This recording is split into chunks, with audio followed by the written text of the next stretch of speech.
Hello friends, welcome to education for all. जैसा कि आप सब जानते हैं कि आपके एलडीसी के एग्ज़ाम होने वाले हैं 22 जनवरी को, और उसके लिए जो सिलेबस होता है आज हम वही डिस्कस करने वाले हैं। ठीक है, ये नोटिस आपका आया था 16/11/2022 को, ये आप यहाँ पे देख सकते हैं। और ये एलडीसी के लिए एग्ज़ाम केवीएस कंडक्ट करा रहा है। उसके एग्ज़ाम होने वाले हैं आपके 22 जनवरी को। आज हो चुके हैं 5 जनवरी और सिर्फ आपके पास है 15 से 16 दिन इसको, मतलब जितना भी सिलेबस है उसको कवर करने के लिए। आज हम डिस्कस करेंगे पीजीटी का सिलेबस। पीजीटी का सिलेबस जो होता है आपका जनरल पेपर के लिए, जनरल मतलब सब्जेक्ट जो हैं, तो आज हम वही डिस्कस करेंगे। ठीक है डियर, ये आप देख सकते हैं syllabus of exam for requirement of post graduate teacher LDCE। इसमें आपका मतलब जनरल अवेयरनेस आएगी, रीजनिंग एबिलिटी 20 नंबर में है ये आपका दोनों, और पेडागोजी 40 नंबर, और जो आपका सब्जेक्ट स्पेसिफिक होगा वो होगा 120 मार्क्स में। ठीक है, 120 नंबर इसमें क्वेश्चन आएंगे आपके सब्जेक्ट से।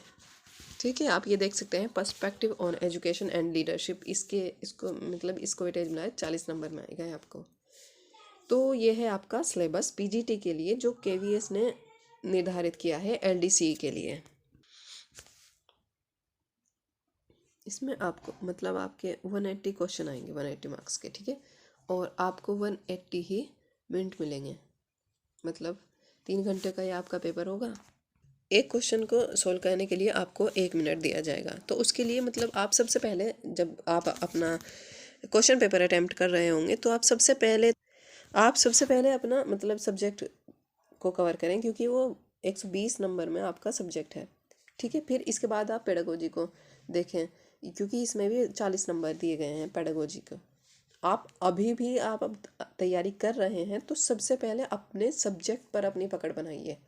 ठीक है, क्योंकि 120 नंबर कम नहीं होते 180 में से। सबसे पहले आप अपना सब्जेक्ट को क्लियर कीजिए और उसके बाद आप अपने पेडागोजी को मजबूत कीजिए, पेडागोजी को पर फोकस कीजिए। ये जितने भी टॉपिक है ना, जैसे understanding the learner, understanding teaching learning, ये सीटेट, अगर आपने सीटेट की तैयारी की है मतलब अब तक, तो आपके ये टॉपिक काफ़ी हद तक कवर हो रहे होंगे। और अगर मतलब आपको मतलब अगर मैं बात करूं कि आप नए लर्नर हैं या मतलब आपने अब से पहले इन टॉपिक्स को नहीं पढ़ा है, तो आप इन टॉपिक को 1 बाय 1 यूट्यूब से सर्च कीजिए और पढ़िए। ठीक है, 15-16 दिन में आप जितना बेहतर कर सकते हैं उतना कीजिए। और रीजनिंग की अगर मैं बात करूँ तो रीजनिंग को सिर्फ इन 15-16 दिन में से एक दिन दीजिए और इसकी प्रैक्टिस कीजिए। 10 नंबर में रीजनिंग आएगी आपकी। और जो ये ए सेक्शन है इसको तो आप टोटली चाहे इग्नोर कर दीजिए, या करंट अफेयर अगर आप न्यूज़पेपर वगैरह पढ़ते हैं तो ये तो आपका कवर होगा। और जीके जनरल अवेयरनेस ये तो मुश्किल है, मतलब 5 नंबर में आएगा, तो आप इसको टोटली इग्नोर कर दीजिए। करंट अफेयर कि मतलब 5 से 6 महीने पहले तक, कि सितंबर से दिसंबर तक या जनवरी तक आप वो पढ़ लें। पहले क्या मतलब कोई वीडियो वगैरह देख लें उस पर, उससे रिलेटेड काफ़ी यूट्यूब चैनल हैं जो करंट अफेयर कराते हैं डेली बेसिस पे, आप वो देख लें। लेकिन बहुत ज़्यादा टाइम नहीं देना इस सेक्शन को। ठीक है, सिर्फ रीजनिंग पर फोकस कीजिए पार्ट 1 में तो आप, और उसके बाद आप पार्ट 2 में पेडागोजी को मतलब अच्छे से पढ़िए। इन सब टॉपिक को 1 बाय 1 यूट्यूब से सर्च कीजिए और इनको पढ़िए। फिर अपने सब्जेक्ट को देखिए, सब्जेक्ट स्पेसिफिक मतलब 120 नंबर काफ़ी होते हैं। आप सबसे पहले तो अपने सब्जेक्ट पर ही अपनी पकड़ बनाइए।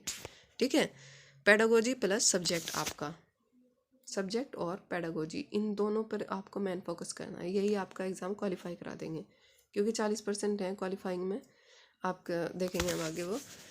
तो सब्जेक्ट और पेडागोजी यही आपके 160 नंबर बन जाएंगे।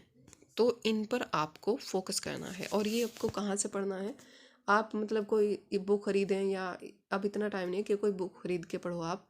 तो जो भी टॉपिक केवीएस ने ये सिलेबस दिया है, इनको आप 1 बाय 1 यूट्यूब से सर्च कीजिए, और जो भी टीचर आपको बेस्ट लगे उनको फिर वहाँ से पढ़िए।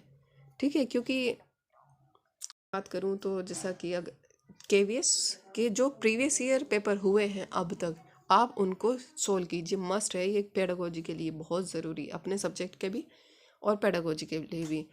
जो भी केवीएस के एग्ज़ाम अब तक हो चुके हैं वो आप सोल्व कीजिए, चाहे वो पीआरटी के हो, टीजीटी हो या पीजीटी, पेडागोजी के लिए बता रही हूँ मैं, ठीक है।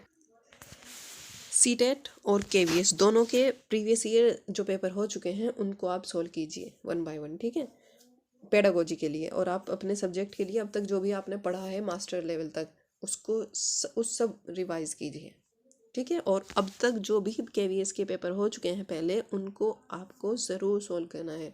उससे आपको ये अंदाज़ा हो जाएगा कि केवीएस कैसे क्वेश्चन पूछता है, या कहाँ से किस लेवल के क्वेश्चन उठाता है, या लैंग्वेज को कितना ट्विक करके पूछता है, ठीक है।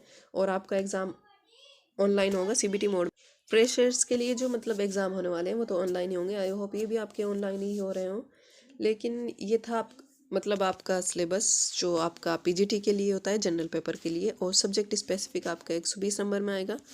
ये आप देख सकते हैं, ये जो भी टॉपिक है ना ये आप इनको 1 बाय 1 कवर कीजिए यूट्यूब से ही, ठीक है। क्योंकि पेडागोजी के ना बहुत अच्छे अच्छे टीचर हैं यूट्यूब पे, आप वहाँ से पढ़ लीजिए। आप इन टॉपिक को 1 बाय 1 यूट्यूब से सर्च कीजिए और पढ़ लीजिए, ठीक है। इसका स्क्रीनशॉट लेके फिर आप यूट्यूब पर सर्च कीजिए इन टॉपिक को और पढ़िए। Creating conducive learning environment, school organisation and leadership, perspective in education, इसमें NP 2020 करिकुलम मतलब NCF 2022, NCF 2025, RTE एक्ट, इन सब से रिलेटेड आपको यूट्यूब पर वीडियो काफ़ी मिल जाएंगी। कुछ ही टॉपिक नए हैं जो सीटेट से अलग है, नहीं तो सेम सा ही है सब। तो आप सीटेट के प्रीवियस ईयर सॉल्व कीजिए और केवीएस के प्रीवियस ईयर सॉल्व कीजिए। ये आप मतलब अभी करना है आपको काम, चाहे आप मतलब आप मतलब ये टॉपिक सर्च करो और यूट्यूब से पढ़ो। उसके पहले आप केवीएस के जो प्रीवियस ईयर है वो सोल्व कीजिए। और आपका सब्जेक्ट स्पेसिफिक सिलेबस है 120 मार्क्स में, देख सकते हैं आप। मिनिमम 40% मार्क्स वुड क्वालिफाई, मतलब आपको 40% मार्क्स चाहिए क्वालिफाई करने के लिए, ठीक है। और आपको मेन फोकस किस पे करना है, सब्जेक्ट पर, अपने सब्जेक्ट एंड पेडागोजी। 160 मार्क्स में है ये दोनों सब्जेक्ट, तो आप इस पर मेन फोकस कीजिए। तो ये था आपका पीजीटी का सिलेबस जो जनरल पेपर के लिए आपका होता है। और आपका इंटरव्यू इसमें है नहीं, सिर्फ रिटन टेस्ट के बेस पे आपका सिलेक्शन होगा। 120 मार्क्स का आपका रिटन टेस्ट है। तो तैयारी करते रहिए, सिर्फ 15 से 16 दिन है आपके पास तैयारी के लिए। तो just focus on your study, self study and, हाँ, ठीक है dear, take care, bye bye.